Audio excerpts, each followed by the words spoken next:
ചെയ്ത് തരാം, ആ വിസയിൽ മെഡിക്കൽ എടുത്തിട്ട് നീ വന്നാൽ മതിയെന്ന് അന്ന് രാത്രി പറഞ്ഞു. മഴവില്ല് കണ്ട് ആ വീട്ടിൽ വന്ന രാത്രിയാണ് എൻ്റെ കുവൈറ്റ് ഇങ്ങനെ വിളിച്ച് പറയുന്നത്.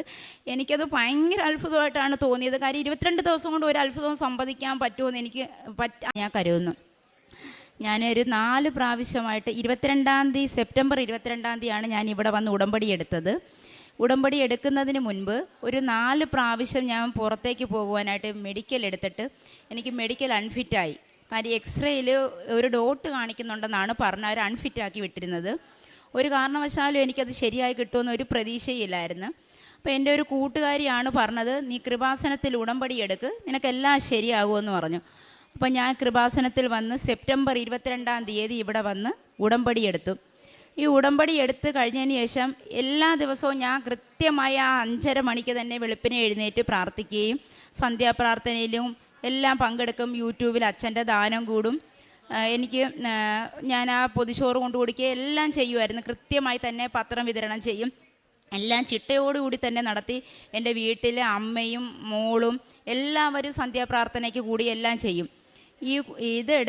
ഉടമ്പടി എടുത്ത് ഒരു 2 മാസം ആയപ്പോഴത്തേന് ഒരു മെഡിക്കൽ എടുക്കാൻ വേണ്ടിയിട്ട് പറഞ്ഞു. അപ്പം 22 ദിവസവും കൂടിയേ ഉള്ളു ബാക്കി എൻ്റെ ഈ വിസ കാലാവധി തീരാനായിട്ട്. അപ്പോൾ ഈ 22 ദിവസം കൊണ്ട് കാലാവധിയിൽ ഈ മെഡിക്കൽ എടുത്ത് ഫിറ്റാകുമോ അതോ ഫിറ്റായിട്ട് 22 ദിവസം കൊണ്ട് പോകാൻ പറ്റുമോ എന്നുള്ള ഒരു കാരണവശാലും ഒരിതുമില്ല. കാര്യം ആ 15 ദിവസം സ്റ്റാമ്പിങ്ങിന് തന്നെ വേണം. അപ്പോൾ 22 ദിവസം കൊണ്ട് ഒരു വിധത്തിലും പറ്റാത്തൊരവസ്ഥയായി. അന്നേരം ഇത് വിസ ക്യാൻസലാക്കാം എന്നുള്ള രീതിയിൽ തന്നെ ഇനി പോകാൻ പറ്റില്ല എന്ന് തന്നെ ഞാൻ ഉറപ്പിച്ചു. ആ 1-ാം തീയതി അന്ന്, അതായത് നവംബർ 1-ാം തീയതി അന്ന് ഞാൻ എൻ്റെ മകളുമായിട്ട് ഹോസ്പിറ്റലിൽ പോയിട്ട് തിരിച്ച് വരുന്ന വഴിയിൽ ഞാൻ പറഞ്ഞ് വളരെ വിഷമിച്ചാണ് വന്നത്. ഇനി 22 ദിവസമേ ഉള്ളൂ മോളെ, അമ്മയ്ക്ക് ഇനി പോകാൻ പറ്റില്ല. നമ്മുടെ കടബാധ്യതകളൊക്കെ എങ്ങനെ നമ്മൾ തീർക്കും? മകളുടെ കല്യാണം കഴിഞ്ഞ് വളരെയധികം ബാധ്യതയിലാണ് ഞങ്ങൾ പോയിക്കൊണ്ടിരിക്കുന്നത്. അപ്പോൾ ഈ കടബാധ്യത എങ്ങനെ തീർക്കുമെന്ന് ഒരു നിശ്ചയവും ഇല്ലാത്തൊരവസ്ഥയിൽ കൂടെയാണ് പോയത്. തിരിച്ച് വരുന്ന വഴിയിലാണെങ്കിൽ ഞങ്ങളിങ്ങനെ നോക്കുമ്പോൾ എൻ്റെ മോള് പറയുന്നത്, അമ്മ നോക്കിയമ്മ മഴവില്ല് കാണുന്നെന്ന് പറയുന്നത്. അപ്പോൾ ഞാൻ പെട്ടെന്ന് ഇങ്ങനെ നോക്കിയപ്പോൾ കാണാം നല്ല വൃത്തിയായിട്ട് മഴവില്ല് എൻ്റെ മുൻപിൽ തെളിഞ്ഞ് കാണുക. അന്നേരം ഞാൻ പറഞ്ഞു, മോളെ അമ്മ മാതാവ് നമ്മുടെ കാര്യം ഏറ്റെടുത്ത് കഴിഞ്ഞു, ഇനി അമ്മയ്ക്ക് പേടിക്കാനില്ല. 22 ദിവസമല്ല, എന്തുമായാലും അമ്മ മാതാവ് ഒരു അത്ഭുതം കാണിച്ച് തരും. അതിനകത്ത് ഇനി ഒന്നും നമ്മൾ പേടിക്കാനില്ല, എനിക്കിത് പോകാൻ പറ്റുമെന്നുള്ള വിശ്വാസം എനിക്ക് ആയിട്ടുണ്ടെന്ന് പറഞ്ഞു. അന്ന് രാത്രി ഞങ്ങൾ വീട്ടിൽ വന്നതിൻ്റെ അന്ന് എന്നെ കൊണ്ടുപോകുന്ന വീട്ടിലെ കുവൈറ്റ് എന്നെ ഫോൺ ചെയ്തിട്ട് പറഞ്ഞു, നീ ഒരു കാരണവശാലും നീ പേടിക്കണ്ട, 22 ദിവസം കൊണ്ട് നിനക്ക് വരാൻ പറ്റില്ല. ഞാൻ വേറെ 2 പേരെ വിളിച്ച് സംസാരിച്ചിട്ട് എനിക്ക് അവരെ 2 പേരെ ഇഷ്ടമായിട്ടില്ല. ഈ വിസ ക്യാൻസൽ ചെയ്ത് പുതിയ വിസ നിനക്ക് ഞാൻ അപ്ലൈ ചെയ്ത് തരാം, ആ വിസയിൽ മെഡിക്കൽ എടുത്തിട്ട് നീ വന്നാൽ മതിയെന്ന് അന്ന് രാത്രി പറഞ്ഞു. മഴവില്ല് കണ്ട് ആ വീട്ടിൽ വന്ന രാത്രിയാണ് എൻ്റെ കുവൈറ്റ് ഇങ്ങനെ വിളിച്ച് പറയുന്നത്. എനിക്കത് ഭയങ്കര അത്ഭുതമായിട്ടാണ് തോന്നിയത്. കാര്യം 22 ദിവസം കൊണ്ട് ഒരു അത്ഭുതം സംഭവിക്കാൻ പറ്റുമെന്ന് എനിക്ക് അറിയത്തില്ലായിരുന്നു. പക്ഷേ എന്തായാലും അമ്മ അത് കാത്ത് എനിക്ക് പുതിയ വിസ എടുത്ത് തന്നു.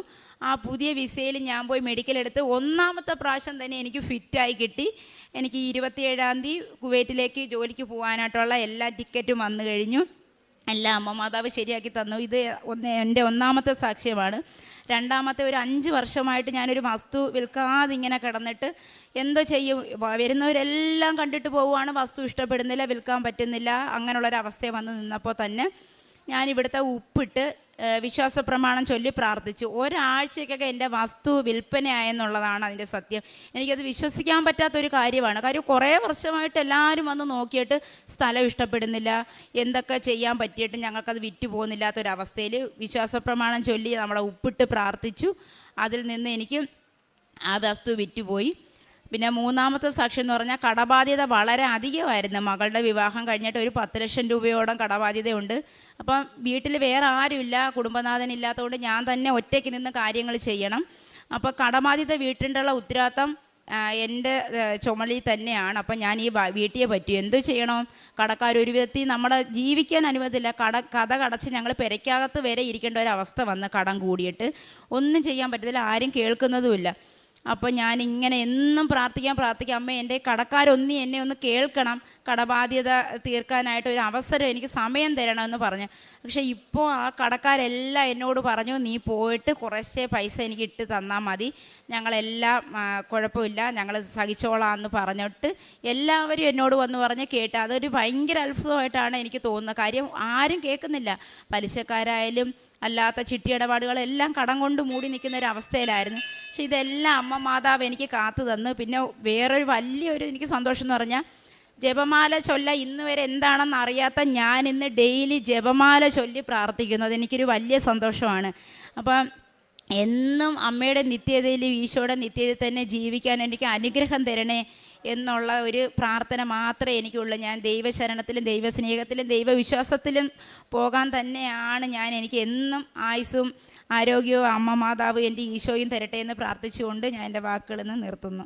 പത്രം വിതരണം ചെയ്യുമായിരുന്നു. എൻ്റെ കയ്യിലെ പത്രം തീർന്നു പോയതിന് ശേഷവും ഞാൻ 2 പ്രാവശ്യം പള്ളിയിൽ പോയി. ആ 2 പ്രാവശ്യം അവിടുന്ന് ഒരേ കെട്ട് പത്രം വീതം എടുത്ത് ഞാൻ ഓട്ടോ സ്റ്റാൻഡിലും എല്ലായിടത്തും ഞാൻ വിതരണം ചെയ്യുമായിരുന്നു. പിന്നെ ഡിസ്ട്രിക്ട് ഹോസ്പിറ്റലിൽ പോയി രോഗികളെ കണ്ടു, എല്ലാവർക്കും വേണ്ടി പ്രാർത്ഥിച്ചു, പത്രം കൊടുത്തു, നമ്മുടെ തൈലം വിശ്വാസ പ്രമാണം ചൊല്ലി എല്ലാവർക്കും കൊടുത്തു, പിന്നെ പൊതിച്ചോറ് കൊടുത്തു. ഇതൊക്കെ എല്ലാവരോടും, കാണുന്ന എല്ലാവരോടും കൃപാസനത്തിനെക്കുറിച്ചും അമ്മയെക്കുറിച്ചും ഈശോയെക്കുറിച്ചും പറയാൻ മാത്രമേ ഇപ്പോൾ എൻ്റെ നാവ് പൊങ്ങുന്നുള്ളൂ. അതാണ് സത്യം. വരുന്ന വഴിയിലും പോകുന്ന വഴിയിലും എല്ലാം. കാര്യം അമ്മ ചെറുതും വലുതുമായിട്ടുള്ള ഇതിനിടയ്ക്കുള്ള ഒത്തിരി അനുഗ്രഹങ്ങൾ എനിക്ക് തന്ന്. എനിക്ക് ഇവിടെ ആദ്യം ഉടമ്പടി എടുക്കാൻ വരാനായിട്ട് ഒരു പൈസ പോലും കയ്യിലില്ല. പക്ഷേ എനിക്ക് അമ്മയെ കാണണമെന്ന് എനിക്ക് ഭയങ്കര ആഗ്രഹമായിരുന്നു. ഒന്നുമില്ല. അപ്പം ഞാൻ സന്ധ്യയ്ക്ക് പ്രാർത്ഥിച്ചുകൊണ്ടിരിക്കുമ്പം എവിടുന്ന് എനിക്ക് പൈസ കിട്ടും? വണ്ടിക്കൂലിക്ക് പോലും പൈസ ഇല്ല. വണ്ടിക്കൂലി എടുത്ത് വന്നെങ്കിൽ ഇവിടം വരെ വരാൻ പറ്റും. ഞാൻ കൊല്ലത്തു നിന്നാണ് വരുന്നത്. ഏകദേശം എങ്ങനെ പോയാലും ചിലവും കാര്യമെല്ലാം കൂടെ ഒരു 800 രൂപ വേണം. പക്ഷേ എവിടുന്ന് എങ്ങനെ കിട്ടുമെന്നുള്ളൊരു പ്രാർത്ഥനയെ ഞാൻ കണ്ണടച്ച് പ്രാർത്ഥിച്ചു കൊണ്ടിരിക്കുമ്പോൾ സന്ധ്യാപ്രാർത്ഥനയ്ക്ക് എൻ്റെ മൊബൈലിലേക്ക് മെസ്സേജ് വരിക. എന്തുവാണെന്ന് ഞാൻ ഇങ്ങനെ കണ്ണടയ്ക്കൂടെ തുറന്ന് നോക്കിയപ്പോൾ എൻ്റെ മകൻ്റെ അക്കൗണ്ടിലേക്ക് എനിക്ക് 2000 രൂപ വന്നിരിക്കുന്നു. എവിടുന്നാ എങ്ങനെയാണ് ആരിട്ടൊന്നും എനിക്കറിയത്തില്ല. പക്ഷേ അമ്മ എനിക്ക് ഇവിടെ വരാൻ വേണ്ടി തന്നെയാണെന്ന് എനിക്ക് മനസ്സിലായി. ആ രാത്രി പോയി ഞാൻ എടുത്ത് വെളുപ്പിനെ 6 മണിക്കുള്ള ബസ്സിന് ഞാനിവിടെ അമ്മയെ കാണാൻ വേണ്ടിയാണ് 22-ാം തീയതി ഇവിടെ വന്ന് ഉടമ്പടി എടുത്തത്. ഇതൊക്കെയാണ് എൻ്റെ സാക്ഷ്യങ്ങൾ. എല്ലാവർക്കും അമ്മ മാതാവ് തീർച്ചയായിട്ടും നമുക്കെല്ലാവർക്കും നല്ലത് മാത്രമേ വരുത്തത്തുള്ളൂ എന്നതിന് 100% ഉറപ്പുണ്ട്. ഞാനിപ്പോൾ 27-ാം തീയതി കുവൈറ്റിൽ പോവുകയാണ്. അവിടെ പോയാലും ഞാൻ എൻ്റെ അമ്മയുടെ നിത്യതയിലും പ്രാർത്ഥനയിലും തന്നെ ഞാൻ ജീവിക്കും. അതെനിക്ക് വളരെയധികം സന്തോഷമുള്ളൊരു കാര്യമാണ്. വിശുദ്ധ ഗ്രന്ഥത്തിൽ ലൂക്കായുടെ വിശുദ്ധ സുവിശേഷം 2-ാം അധ്യായത്തിൽ തിരുവചനങ്ങൾ അരുളി ചെയ്യുന്നുണ്ട്. 31 മുതലുള്ള തിരുവചനങ്ങളിൽ, സകല ജനതകൾക്കും വേണ്ടി അങ്ങ് ഒരുക്കിയിരിക്കുന്ന രക്ഷ എൻ്റെ കണ്ണുകൾ കണ്ടു കഴിഞ്ഞു. അത് വിജാതീയർക്ക് വെളിപാടിൻ്റെ പ്രകാശവും അവിടുത്തെ ജനമായ ഇസ്രായേലിൻ്റെ മഹിമയുമാണ്. തിരുവചനങ്ങൾ അരുളി ചെയ്യുമ്പോൾ എങ്ങനെയാണ് ഈശോയെ ദേവാലയത്തിൽ സമർപ്പിക്കുമ്പോൾ ദൈവത്തെ കാണുവാനുള്ള ദാഹത്താൽ കഴിഞ്ഞിരുന്ന ശിമയോൻ എന്ന ദീർഘദർശിക്കും അതുപോലെ ഹന്ന പ്രവാചിക, ഇവർക്ക് ദേവാലയത്തിൽ ഈശോയെ സമർപ്പിക്കുമ്പോൾ ആ ദേവാലയത്തിൽ തന്നെ ഇവർ ആ 2 പേരും ദൈവത്തെ മഹത്വപ്പെടുത്തി പറയുന്ന തിരുവചനങ്ങൾ, പ്രത്യേകിച്ച് ശിമയോൻ പറയുന്ന തിരുവചനങ്ങളാണ് നാം ഇപ്പോൾ ശ്രവിച്ചത്. സകല ജനതകൾക്കും വേണ്ടി ഒരുക്കിയിരിക്കുന്ന രക്ഷ, ഈ രക്ഷയാണ് ഇവിടെ വന്ന് ഓരോ മക്കളും ഇന്ന് സ്വീകരിച്ചു കൊണ്ടിരിക്കുക. അതിന് പ്രത്യേകമായിട്ടൊരു വിഭാഗത്തെ മാറ്റി നിർത്തിയിട്ടില്ല. അത് ഇന്ന വ്യക്തികളെന്നില്ല, കുലമെന്നില്ല, ജാതി എന്നില്ല. ഇവിടെ ആർക്കും കടന്നു വരാം. ആ കടന്നു വന്ന് രക്ഷ നേടുക, ഈശോയെ കർത്താവായിട്ട് സ്വീകരിക്കുക, ഹൃദയത്തിൽ സ്വീകരിക്കുക, അവിടത്തേക്ക് വേണ്ടിയിട്ട് നമ്മുടെ ആരോഗ്യവും സമയവും കൊടുക്കുക. ഇതൊന്നു മാത്രമേ വേണ്ടൂ. അതാണ് ഇന്നിപ്പോൾ സന്ധ്യ ഇവിടെ വന്നതെന്ന് സാക്ഷ്യം പറയുമ്പോൾ നമുക്ക് മനസ്സിലാവുക. തൻ്റെ അനുഭവ സാക്ഷ്യത്തിൽ തനിക്ക് തൻ്റെ വിസ കാലാവധി തീരുവാനായിട്ട് വെറും 22 ദിവസങ്ങൾ മാത്രമേ ഉള്ളൂ.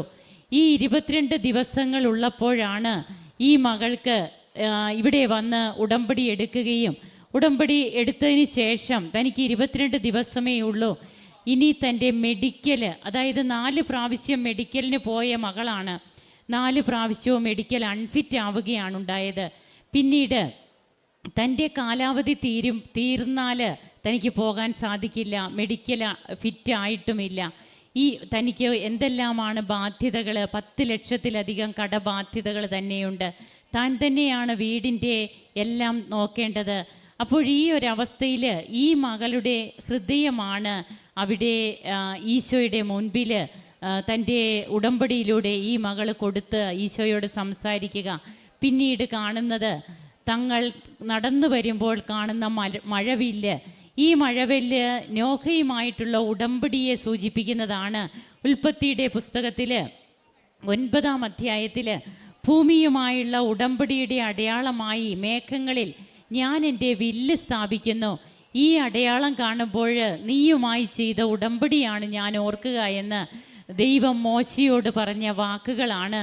അതിന്ന് ഉടമ്പടിയുടെ ഒരു അവിഭാജ്യ ഘടകമായിട്ട് തന്നെ എത്രയോ അനുഭവ സാക്ഷ്യങ്ങളിലാണ് ഈ മഴവില്ല് തെളിഞ്ഞു നിൽക്കുക. അപ്പോൾ തങ്ങൾ നടന്നു വരുമ്പോൾ ഇനിയും തൻ്റെ ജീവിതത്തിൽ ഉടമ്പടി എടുത്തിട്ട് അമ്മയൊന്നും അമ്മ ഇനി എങ്ങനെയാണ് ഇടപെടുക, ആ ഒരു ചിന്ത തൻ്റെ മകളുമായിട്ട് പങ്കുവെക്കുമ്പോൾ മകൾ കാണിച്ചു കൊടുക്കുന്നു, അതാ നമുക്ക് മുൻപേ മഴവില്ലുണ്ടമ്മേ. അപ്പോഴാണ് അത് അമ്മ ഇടപെട്ടു, മോളെ ഇനി എനിക്കൊന്നും പേടിക്കേണ്ടതില്ല. അന്ന് രാത്രി തന്നെ എങ്ങനെയാണ് കുവൈറ്റിൽ നിന്ന് പിന്നീട് ആ കുവൈറ്റി ഇവിടെ വിളിച്ചു പറയുന്ന കാര്യങ്ങൾ, ഇതെല്ലാം നാം ശ്രദ്ധിച്ച് കേട്ട് കഴിഞ്ഞ കാര്യങ്ങളാണ്. ഒറ്റ രാത്രി